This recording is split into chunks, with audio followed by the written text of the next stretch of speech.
শান্ত হয়ে শান্ত হয়ে আপনারা বসুন। অল্প কিছু সময় কথা বলার সুযোগ আমি পাবো, যেহেতু আমি হেলিকপ্টারে করে এসেছি।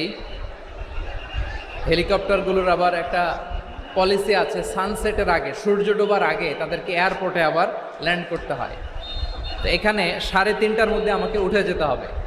আমি যদি বারবার আপনাদেরকে থামাতে থাকি, শান্ত হতে বলি এবং এগুলোতেই যদি আমরা সময় নষ্ট করে ফেলি, তাহলে এই যে বিশাল মহাসমাবেশ, বিশাল আয়োজন, যেখানে 2-4টা আমি বার্তা দিতে চাই, এগুলো ব্যাহত হবে।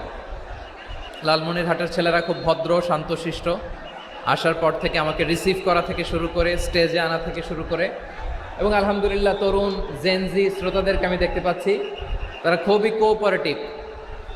সহযোগিতা করার, কোঅপারেট করার, অ্যাসিস্ট করার মানসিকতা আমার ভাইদের আছে। আলহামদুলিল্লাহ, আলহামদুলিল্লাহ। আমি চাইবো আমরা একটু